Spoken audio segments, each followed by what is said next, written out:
నా దగ్గర కోట్లే పడగలెత్తి ఉంటే నేను రెంట్ రూమ్లో ఉండాల్సిన అవసరం లేదు. నా దగ్గర ఉన్న కోట్లు ఏంటో అని నిరూపించి ఆ కోట్లు తీసుకొని నాకు ఇల్లు కొనిపించాల్సినదిగా నేను కోరుతున్నానండి. రెండో విషయం ఏంటంటే, మన ఈ సుప్రీంకోర్టులో సిద్ధార్థ లూత్రా గారిని చంద్రబాబు నాయుడు గారు పెట్టి మాతో ఏదో నడిపిస్తున్నట్టు ఆయన చేసినట్టు రెండో ఆరోపణ. అయితే ఇక్కడ తెలుసుకున్న విషయం, మా లాయర్ గారి పేరు డిఎల్ నయన్ కుమార్ రెడ్డి.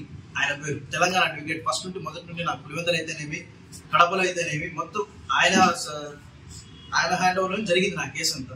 అయితే ఇట్లా సిద్ధార్థ లూత్రా అని చెప్పేసి నాకు రాజకీయ సిద్ధార్థ లూత్రా గారి పేరు చెప్పి రాజకీయ రంగు కూర్చున్నాడు ఆయన, రాజమౌళి శివప్రసాద్ రెడ్డి గారు. ఇక్కడ ఇద్దరే కనబడుతున్నారా? ఛార్జ్షీట్ ప్రకారంగా మాట్లాడుతున్నారు కదా, హత్య అనే సినిమా పైన నా తల్లి పైన నా పైన ఆరోపణలు వస్తున్నాయని చెప్పేసి అక్కడికి వెళ్ళి నేను కంప్లైంట్ చేయడం తప్పైంది కదా, పోలీస్ శాఖని ఆశ్రయించడం తప్పైంది. దాంట్లో తప్పు ఏంటి అనేది వాళ్ళు చెప్పాలి. ఇప్పుడు నేను ప్రూఫ్స్ తో సహా నేను స్టేషన్ లో ప్రొవైడ్ చేసిందేనే వాళ్ళు కేసు కట్టడం జరిగింది. ఎంక్వైరీ జరుగుతుంది. ఆ ఎంక్వైరీలో అసలు విషయాలు అసలు నిజాలు తెలుస్తాయి. ఈ హత్య సినిమా ఎవరు తీయించారు, దీని వెనకాల ఎవరు ఉన్నారు, దీని నలుగురు ఎందుకు హైలైట్ చేశారు, మిగతా నలుగురు గురించి ఎందుకు మాట్లాడలేదు, మిగతా నలుగురు పేర్లు కూడా చెప్తాను చూడండి. అవినాష్ రెడ్డి, భాస్కర్ రెడ్డి సారు, ఉదయ్ కుమార్ రెడ్డి, అవినాష్ రెడ్డి, భాస్కర్ రెడ్డి, ఉదయ్ కుమార్ రెడ్డి, శివశంకర్ రెడ్డి అన్న పేర్లు, వీళ్ళ పేర్లు ఎందుకు సినిమాలో చూపించలేదు? మరి వివేకం సినిమా ఎగ్జాంపుల్ చూపిస్తున్నారు. అది ఛార్జ్షీట్ ప్రకారంగా సినిమా తీసారని చెప్పుకుంటున్నారు వాళ్ళు బయటికి. అక్కడ దాంట్లో మా తల్లి గారి గురించి కానీ ఇంకోరి గురించి కానీ ఆటోల గురించి మనోభావం దెబ్బ లేదు కాబట్టి నేను దాని మీద యాక్షన్ తీసుకోలేదు. దాంట్లో ఉన్నట్టు చూపిస్తే దాని మీద కూడా తీసుకోవడానికి నేను రెడీ ఉన్నాను, కంప్లైంట్ చేయడానికి కూడా రెడీ ఉన్నాను. అయితే ఇట్లా ఒక పత్రికలో రాసి ఇంత పెద్ద స్లాట్స్ అన్ని రాశారు, లోపల ఉన్నంత కాలం రాశారు. ఇప్పుడు బయటకు వచ్చాం, మాతో ఏదైనా కానీ కూర్చొని మాట్లాడు, డైరెక్ట్ కూర్చొని మాట్లాడు, మా మీద ఆరోపణలు ఏంటి, నీ మీద ఆరోపణలు ఏంటి, రాజమౌళి శివప్రసాద్ రెడ్డి గారి గురించే మాట్లాడుతున్నా. మరి బీసీ నాయకుడిని మర్డర్ చేపించింది ఎవరు, దాని వెనకాల సూత్రధారులు ఎవరు, ఇది పొద్దుటూరు ప్రజలకు, కడప జిల్లా ప్రజలకు మొత్తం అందరికీ తెలుసు. మరి దాని గురించి మాట్లాడితే ఎక్కడ తలగా పెట్టుకుంటాడో ఆయన తెలియదు. 2 సార్లు శాసనసభ్యుడిగా ఎన్నికయ్యి ఇప్పుడు అవకాశం ఇలే పొద్దుటూరు. ఎందుకంటే కొత్త దాన్ని కోరుకున్నారు కాబట్టి పొద్దుటూరు ప్రజలు అతను డిలీట్ చేశారు, అక్కడంటే ఆ లిస్ట్ లో డిలీట్ చేశారు. ఆయన కూర్చొని ప్రెస్ మీట్లు పెట్టి దీని పరంగా హితూ పలకడం మంచిది కాదని చెప్తున్నా. వివేకం సార్ గురించి, వాళ్ళ సార్ వ్యవహార శైలి గురించి చాలా తప్పులు పడుతున్నాడు ఆయన. వివేకం సార్ చనిపోయేంత వరకు వైఎస్ఆర్సీపీ పార్టీకి వీర విధేయుడిగా ఉన్నాడు. ఆ పార్టీకి చెందినటువంటి వ్యక్తి వివేకానంద సార్ చనిపోయిన తర్వాత లేనిపోని అభాండాలు వేసి ఆయన్ను దిగజార్చిన పార్టీ వాళ్ళు రాజమౌళి శివప్రసాద్ రెడ్డి గారు. ఇది రెండోసారి ప్రెస్ మీట్. ఒకసారి డాక్టర్ షోరూమ్ లో మేము జైల్లో ఉన్నప్పుడు ఆయన డాక్టర్ షోరూమ్ ఓపెనింగ్ పోయి ఆయన రాజమౌళి శివప్రసాద్ రెడ్డి గారు ప్రెస్ మీట్ పెట్టి ఇలా మాట్లాడడం జరిగింది.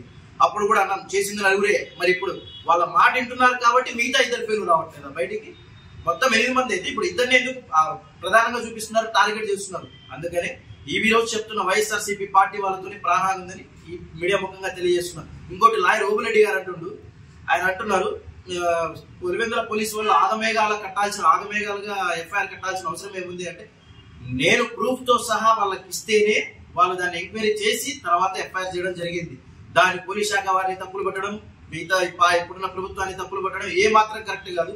రెండోది 161 సిఆర్పిసి కన్ఫెషన్ స్టేట్మెంట్ నాదే కరెక్ట్ అయింది. వాళ్ళ తల్లి గారి పైన అతనే పెట్టుకున్నాడు, స్టేట్మెంట్స్ ఇచ్చినాడు, పర్సనల్ గా స్టేట్మెంట్ ఇచ్చాడని మన ఓబులెడ్డి గారు బయటకు చెప్పడం జరిగింది కదా. నేను ఒకటే చెప్తున్నా అన్న, మరి అయితే నేను ఇచ్చిన స్టేట్మెంట్ కూడా ఒకటి నిజమని మీరు ఒప్పుకున్నట్టే కదా ఇండైరెక్ట్ గా. అయితే మీరు మిగతా వాళ్ళు ఇచ్చిన ఇండైరెక్ట్ మెసేజ్ అంటే ఈ హత్యలో మీరు కూడా ప్రలోభాలు పెట్టిన రోజులు లేవా, అది కూడా స్టేట్మెంట్ కరెక్టేనా?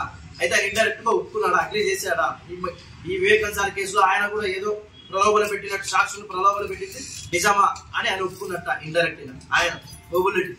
రెండోది సతీష్ రెడ్డి గారు పెట్టారు ప్రెస్ మీట్.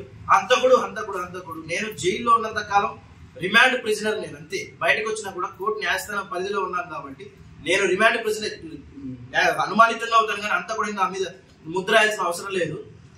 పోలీసు వాళ్ళు ఆగమేఘాలు కట్టారంటే ప్రూఫ్ తో సహా ఇచ్చారు. సెన్సార్ సర్టిఫికేట్ గురించి మాట్లాడుతున్నారు. హత్య సినిమా సెన్సార్ తీసింది వేరే వాళ్ళు, పేర్లు వేసింది వేరే వాళ్ళు. హత్య సినిమా నాకున్న ఇన్ఫర్మేషన్. మరి ఇదే రాజమౌళి శివప్రసాద్ రెడ్డి గారు గవర్నమెంట్ పడిపోయిన తర్వాత, గవర్నమెంట్ రాని తర్వాత ఒక 5 స్టార్ హోటల్లో, హైదరాబాద్ 5 స్టార్ హోటల్లో, పేరు నాకు తెలియదు, త్వరలో చెప్తా అది కూడా.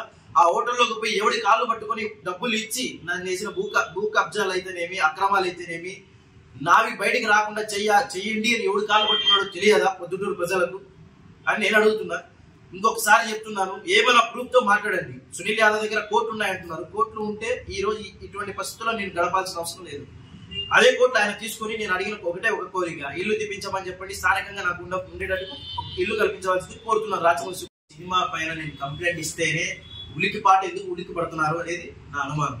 మిగతా వాళ్ళు ఉలికి పడొచ్చు కదా, మిగతా పార్టీ వాళ్ళు అయితేనే ఇంకోరు అయితేనేమి ఉలికి పడొచ్చు కదా, వీళ్ళే ఎందుకు ఉలికి పడుతున్నారు అంటే మీరు ఇండైరెక్ట్ గా దాన్ని ఒప్పుకున్నట్టే కదా మీరే సినిమా తీశారని. హత్య అనే సినిమా వెనకాల ఉండేది మీరేమి తెలుసా అంటే ఇప్పుడు ఎవరైతే ఉలికి పడుతున్నారన్న వైఎస్ఆర్సీపీ వాళ్ళు ఉలికి పడతారు కదా, ప్రెస్ మీట్ లో పెట్టిస్తున్నారు కదా. ఇప్పుడు ప్రెస్ మీట్ లో పెట్టడం పెద్ద విషయం కాదన్న, ఇది కోర్టు న్యాయస్థాన పరిధిలో ఉన్నప్పుడు మనం దాన్ని అతిక్రమించకూడదు ఎవడైనా.